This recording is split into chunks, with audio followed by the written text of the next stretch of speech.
I had come to a point in my life, having gone through 2 marriages, 2 divorces, 2 litters of children that I called them, and I struggled with guilt tremendously because of what I'd done, the mistakes that I'd made in my life.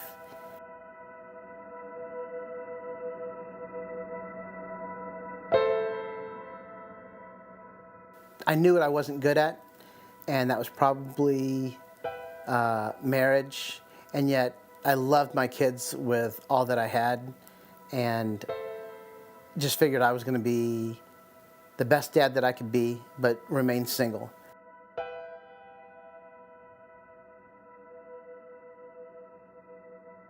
If God wanted to take me, I wasn't going to give him any reason to hold me back.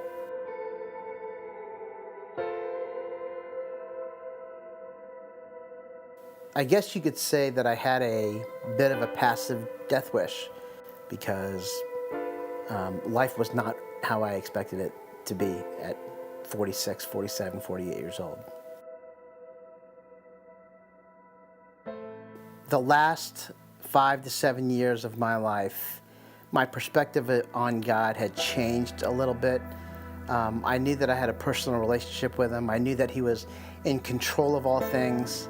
I knew that he was a good God, and I knew that he was gracious and merciful, but I wrestled with how much God really cared about my day-to-day existence.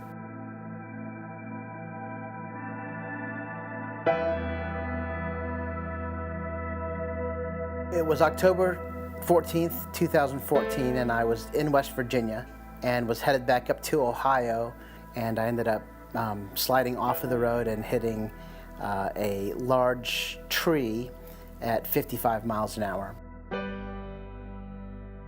Fortunately, I had worn my seatbelt because that was not normally what I did. The first responders who had called, they indicated he survived the accident. Not sure how he survived it, but he is alive. Had he not been wearing his seatbelt, it would not have even been close. So as a result of the accident, I broke both femurs right above my knee. I dislocated my left knee and shattered the patella, and had bilateral open fractures of the tib fib. So both my lower leg bones had fractured through the ankle, and the bones were sticking out on both sides.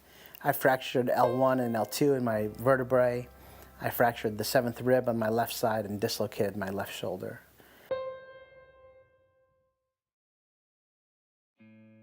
My immediate family, my 8 older siblings and my father, when I was in the hospital, they all, every one of them, came from all over the country to spend time with me and to care for me and to care for my children and to encourage me. To hear them talk about me and how much they want me to be around, how much they know my kids need me and love me, was game-changing. They gave me a sense of acceptance and value that I had not experienced in the prior 20 years. When my children came to see me in the hospital, to feel their love, to feel the compassion they had for me, to know that they really cared what happened to me and what would be the outcome of my life, it changed. I felt like a priority in their life. As a result of the accident, I was unable to obviously walk, unable to go to the bathroom without assistance, unable to cross my legs. I could literally do nothing without someone's help.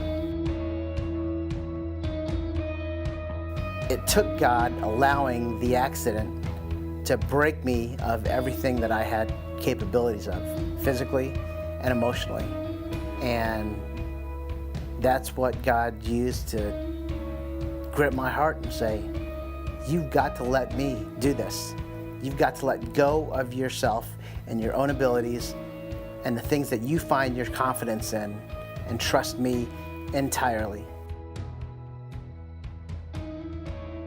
I have no doubt in my mind that God spared me from dying in that accident because He knew that the process of my recovering from the accident meant coming to the end of myself and fully relying upon Him. The fact that I lived, it was definitely a second chance to allow Him to be a part of everything that I do on a daily basis, to be a part of the way I loved, the way I treated other people, the way I cared for my children. It's just a second chance to let God be a real part of my life.